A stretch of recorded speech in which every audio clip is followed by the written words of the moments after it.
Welcome back, turners. For today's project, I'm going to take this leftover chunk of the bowling pin that I used to make the carving mallet. This was the offcut, and I'm going to take this piece of ash, which I harvested from some local lumber, and we're going to make a bean and potato masher. So let's give that a shot. Alright, I'm going to start with my Barracuda chuck. Has the set of jaws on here that I think this is where I parted off before. I'm going to use these, let's see, open those up a little bit, to grasp this as a tenon, and I'm going to still use this legacy hole from when it was a bowling pin for my live center, and see if I can clean this up a little bit.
Well, that's not going to work. At least not in the way I intended it.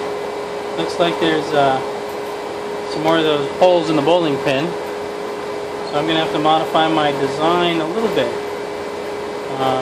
Still usable, I think. I'm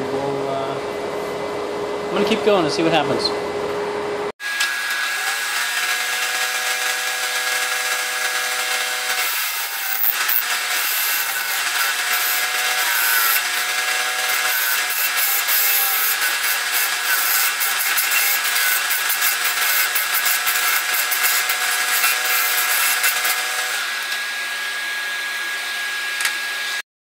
Okay, so I think you guys can see that hole recesses back a little ways.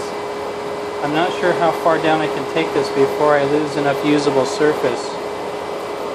So, I don't know if this is going to work for me. I'm going to see if I can take that off and see what's left.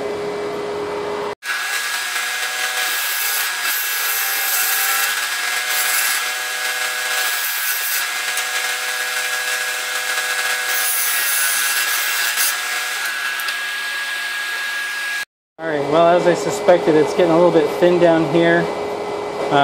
This stuff is starting to break off, so that's definitely not going to be useful as a masher. So, plan B. Well, so I thought that was going to be a really clever use of the remnant of that bowling pin. There was just too much structural damage inside, and those holes that I wasn't quite sure where they were. So what I'm going to do though is I have another piece of ash from local harvest. I've kind of traced out a pattern on here. This could have been a small bowl or box, but instead I'm going to shape this into the head of the bean and potato masher. So that's up next.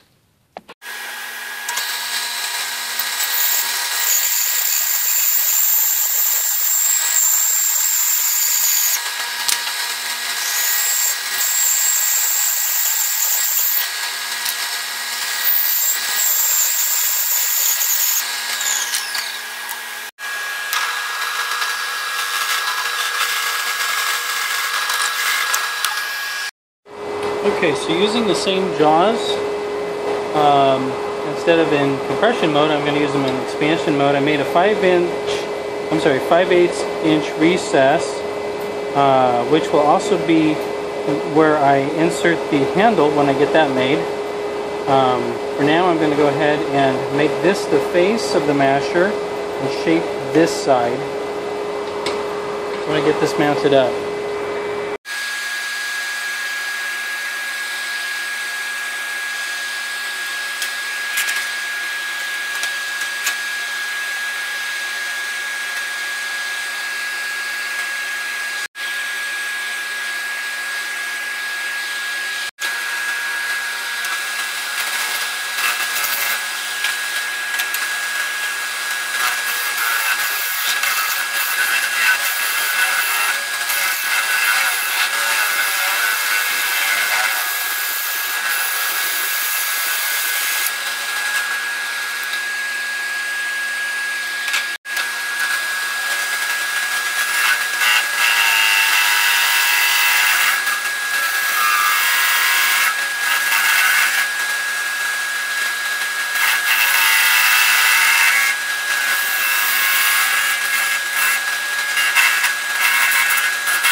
This is going to be the face of the bean and potato masher. And you can see I've given it just a little bit of doming. That'll clean off when I part that off.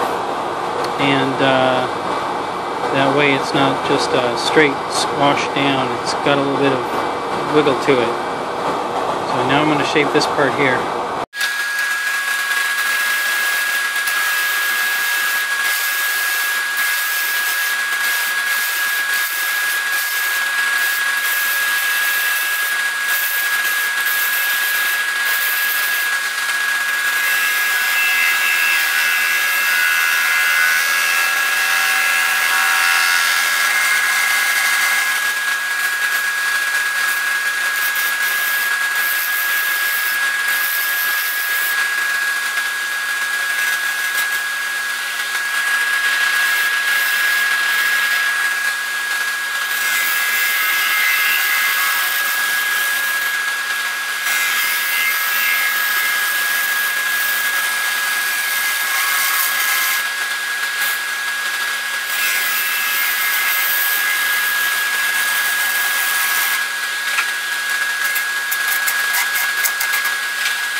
Okay, just another peek at the shape I'm going for. I decided to go a little whimsical, giving me a little bit of a bell shape here.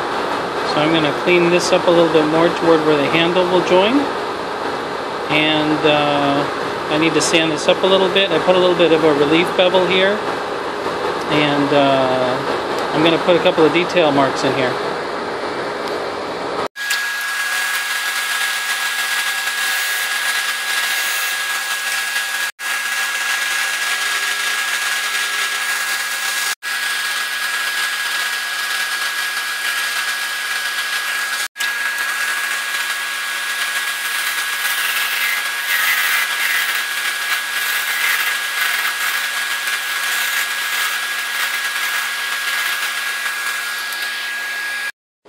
Alright, there it is.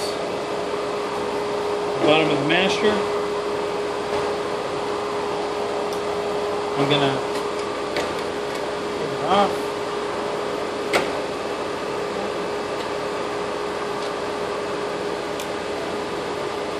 There we go. And now, there's my little bell shape.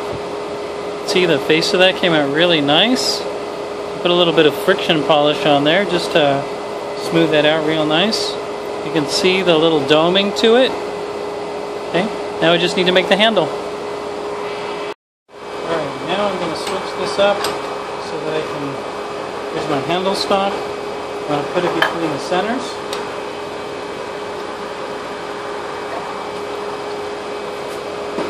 In this case, I'm going to use my modular stem center.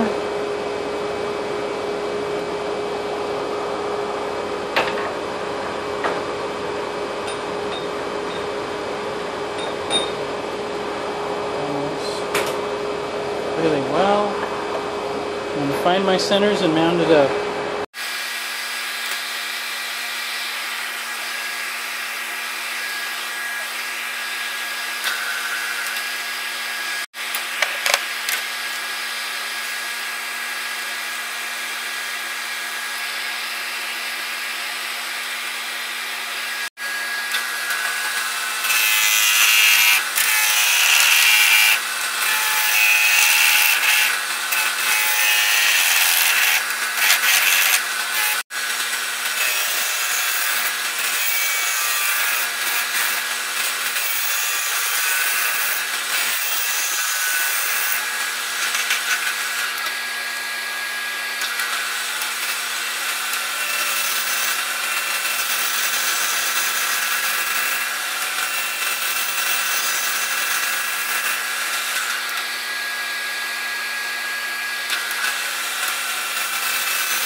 Okay, so we're going to size this mortise or recess.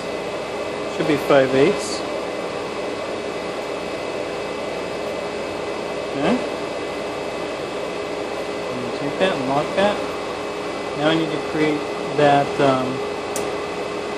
tendon right here.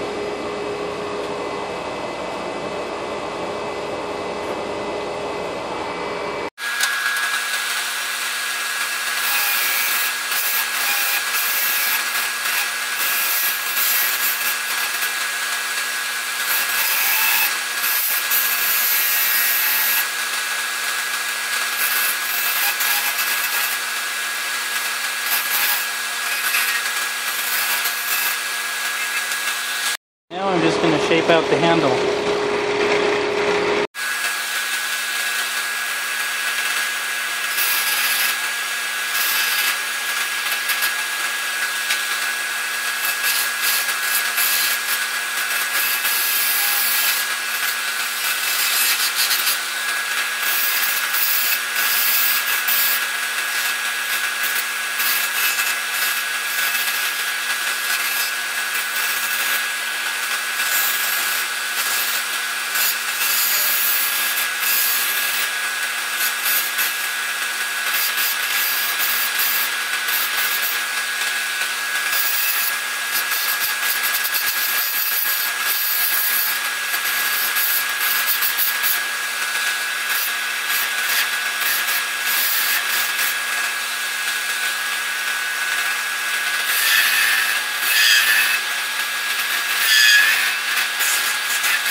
Well guys, here it is. My bean and potato masher. Put a little epoxy in the joint. Tried to do some grain alignment so it looks more like one piece. So this now can be safely used. One of the reasons I wanted to do this is because we just recently got a new set of frying pans that have, of course, the nice non-stick surface in there, which is not very friendly to some of the metal mashers that you can get in the stores. So I said, hey, you know what, we need a wooden one, and there it is. So a little bell shape to it. It's got some nice grain. Anyway, thanks for watching this video. If you liked it, please like, comment, subscribe, and remember to check out my channel and check out some of the other woodworkers and wood turners that I subscribe to. Just some awesome artists out there in that community. So thanks again, and we'll see you for the next one.